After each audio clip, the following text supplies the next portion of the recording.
जो आज़ाद समाज पार्टी के चीफ हैं चंद्रशेखर आज़ाद, उन पर हमला किया गया उनके ही गृह जनपद सहारनपुर में, जबकि वो पूरे देश में जाते हैं, मूंछों में अंटा देते हैं, तलवार लहराते हैं, लाठी लहराते हैं, और वो खुद अपने ही क्षेत्र में हमला खा गए।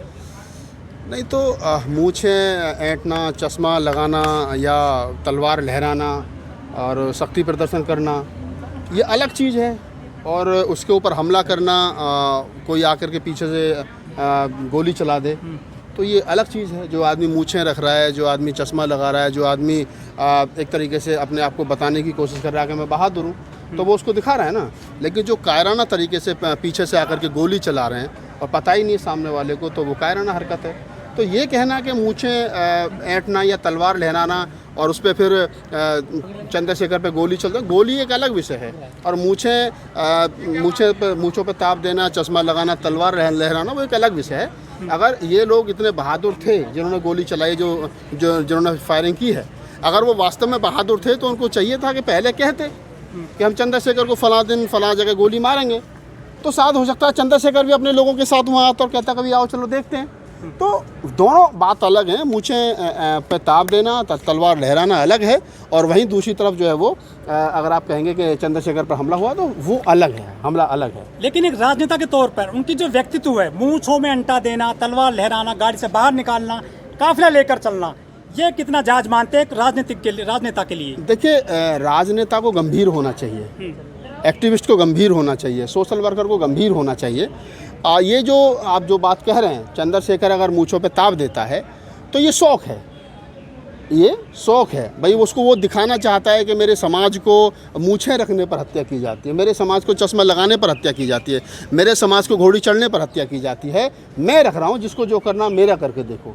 तो वो कहीं ना कहीं एक तरीके से विरोध, जो उसका जो विरोध के प्रति कहते हैं ना, उसको प्रतिशोध है, उसको बताने की कोशिश की जा रही है कि हम तुम्हारे तलवार और डंडों से नहीं डरते हैं। और अभी भी उसने यही कहा है कि हम डरते नहीं हैं। मैंने सुना चंद्रशेखर को, तो हमने तो फ़ोन पे बात की, उसको हालचाल पूछा, उसका चंद्रशेखर का मित्र भी, अपना छोटा भाई है, और आंदोलन में हम लोगों ने साथ साथ काम भी किया है। तो हम आज भी कह रहे हैं कि जिन लोगों ने हमला किया वो कायराना हमला है, नहीं होना चाहिए था।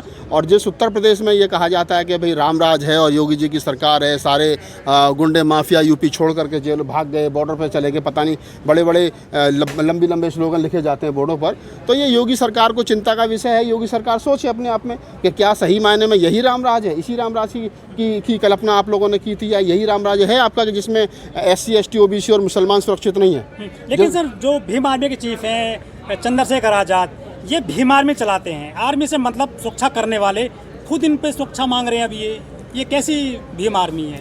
अगर इस देश का सेना नायक जो होता है, सेना प्रमुख जो होता है, वो पूरे देश की सेना को चलाता है, और देश की सेना जो वो देश की रक्षा करती है, लेकिन सेना प्रमुख भी अगर अपने ऑफिस से बाहर निकलता है तो उसकी सुरक्षा के लिए भी अंगरक्षक रखे सरकार तय करती है। तो ये कहना कि भीम आर्मी जो है वो रक्षा करती है लोगों की, लेकिन अगर भीम आर्मी के प्रमुख को जो है वो रक्षा की ज़रूरत है, तो ये बिल्कुल है, जान तो जान है ना भाई। अगर ये कोई ज़रूरी थोड़ी है कि जो भीम आर्मी का प्रमुख है चंद्रशेखर, उसकी बॉडी जो वो स्टील की है, उसकी बॉडी भी तो मेरी तुम्हारी जैसी हार्ड मास की, तो गोली लगेगी, डंडा लगेगा, कोई नुकसान पहुँचाने की कोशिश करेगा तो सीधी सी बात है कि नुकसान होगा। तो ये कहना कि भाई भीम आर्मी भी सुरक्षा मांग रही, बिल्कुल भीम आर्मी सुरक्षा देती भी है, भीम आर्मी को सुरक्षा मिलनी भी चाहिए। अगर चंद्रशेखर पर हमला हुआ है तो चंद्रशेखर ने कहा कि भाई मैंने तो जो है वो हथियार अप्लाई किया था, मैंने तो कहा था कि मुझे राइफल का, बंदूक का, पिस्टल का कोई भी लाइसेंस दे, सरकार नहीं दे रही है। और वो अपने अगर अंगरक्षक रखता है तो उस पर भी फिर बहुत सारी दिक्कतें होती हैं लोगों को।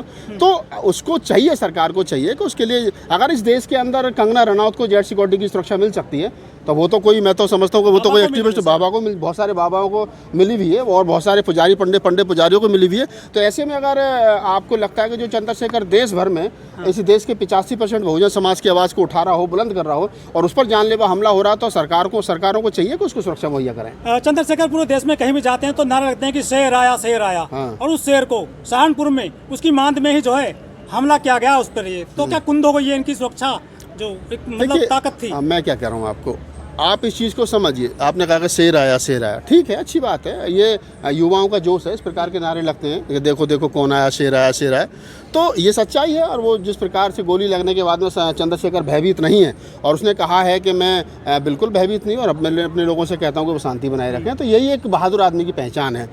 वो चाहता तो हड़बड़ाहट में कुछ और भी बोल सकता था। कुछ लोग कह रहे हैं कि इनके गृह जनपद में हमला किया गया है, राजनीतिक षड्यंत्र हो सकता है। ये राजस्थान भी जाते हैं, उत्तर प्रदेश भी जाते हैं, वहाँ तो इन पर कोई हमला हुआ नहीं आज तक भी। नहीं, तो जो लोग ये कह रहे हैं कि गृह जनपद में हमला हुआ है और साजिश हो सकती है, तो वो पहले जांच हो रही है, पता चल जाएगा चंद्रशेखर ने खुद गोली चलवाई है या किसने चलाई है।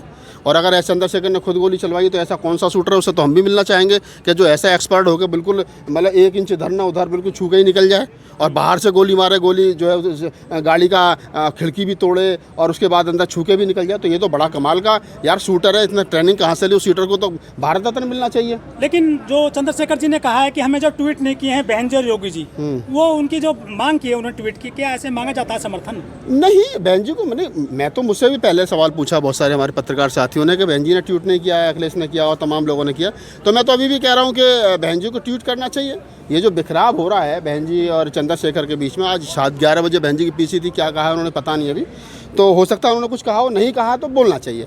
देखिए, मैं एक बात जानता हूँ कि अगर आप सही मायने में अम्बेडकरवादी हो, अगर आप बुद्धवादी फूलेवादी हो, अगर आप फूले अम्बेडकरी आंदोलन पर काम करने वाले लोग हो, तो मैं समझता हूँ कि यहाँ से 4000 किलोमीटर की दूरी पर ही अगर किसी फूले अम्बेडकरी आंदोलन के योद्धा को कोई गोली लगती है या उसको कोई नुकसान पहुँचता है, तो मेरी एक जिम्मेदारी बनती है कि इंसानियत और मानवता के नाते मैं राजी खुशी लूँ। अगर बहन जी सुषमा स्वराज की डेथ पर, कल्याण सिंह जी की डेथ पर और अटल बिहारी वाजपेयी जी की डेथ पर ट्वीट करती हैं या उनके कुछ बात होती है तो ट्वीट करती हैं, वहाँ जाती हैं, गई भी बहन जी सुषमा स्वराज जी की डेथ के बाद में गई वहाँ, वो फूलों का वो लेकर के गोल वाला जो होता है वो, तो गुलदस्ता नहीं कहते उसको, कुछ और कहते हैं, वो टायर टाइप का जो होता है, तो वो लेकर के बहन जी वहाँ गई थी। तो बहन जी वहाँ जा रही हैं तो कम से कम ये तो तुम्हारे समाज का बच्चा है, तो उम्मीद की जाए। खाट में आग लगाता है नीचे से, क्या ये खाट में तो आग लगाता है बहन जी के नीचे से? खाट में था, खाट में नीचे से आग लगाता है ये पॉलिटिकली। कौन नुकसान करता है तो बीएसपी को। देखिए, कोई नुकसान अगर मेरी अच्छा, तो बीजेपी वाले दोस्त हैं, जो बीजेपी वाले हमारे समाज को रोज, आरएसएस वाले हमारे समाज को रोज कमजोर और प्रताड़ित कर रहे हैं, वो फिर आपके दोस्त हैं। इसका मतलब जिनके जीने मरने पर आप जा रहे हैं, जिनके लिए जन्मदिन की बधाई दे रहे हैं आप, मोदी जी के लिए अगर बहन जी जन्मदिन की बधाई देती हैं, उनकी बधाई देती है, प्रधानमंत्री हैं वो, तो चंद्रशेखर क्या है? ये क्या है? ये कौन क्या है? समाज का योद्धा है। लोगों में मुकदमा दर्ज करा रखा हरियाणा में इन्होंने। किसने? रविदास वाले मंदिर वाले मैटर में। तो वो तो लोग घर जाते हैं, ये कौन? ये बात तो चंद्रशेखर से पूछो। अब देखो नहीं, या तो सुनिए मेरी बात सुनो, अगर आप ये कह रहे हो कि चंद्रशेखर ने मुकदमा दर्ज करा दिया, तो जिन लोगों पर मुकदमा दर्ज हुआ वो कहें इस बात को कि हमारे ऊपर जो मुकदमा दर्ज हुआ वो चंद्रशेखर की वजह से हुआ है, इस बात को कहे ना वो। तुम क्यों कह रहे हो? तुम्हारे ऊपर तो नहीं हुआ ना मुकदमा दर्ज, मेरे ऊपर भी नहीं हुआ, तो जिन लोगों के ऊपर मुकदमा दर्ज हुआ है वो आकर के कहें इस बात को, कभी हमारे ऊपर जो मुकदमा दर्ज हुआ, हमारा जो नुकसान हुआ है पॉलिटिकली, सामाजिक, सोशली, आर्थिक, जो भी नुकसान हो रहा है वो चंद्रशेखर की वजह से हुआ है। पूरे देश में जितने लोगों के ऊपर मुकदमा चल रहे हैं, आप 10 लोगों को ऐसा कोई इकट्ठा करो, तमाम बहुजन मीडिया से मैं कह रहा हूँ, और उनको तैयार करो कि वो कहें, अपनी वाइट दें कि हमारे ऊपर जो मुकदमा हुई है वो चंद्रशेखर रावल की वजह से हुई है। ये आप कह रहे हो, ये मैं कह रहा हूँ, मैं सुन रहा हूँ, लेकिन सही मायने में क्या ऐसा हुआ है? जब दिल्ली के अंदर विकास मंत्री आंदोलन चल रहा था, मैं उसको लीड कर रहा था, मुझे पता है 96 लोगों पर मुकदमा हुए, सुरजीत सम्राट ने पूरी फाइल तैयार की, लोगों की जमानत करवाई और बाद में देश भर से लाखों पत्र लिख करके गृह मंत्रालय को वो मुकदमे वापस हुए।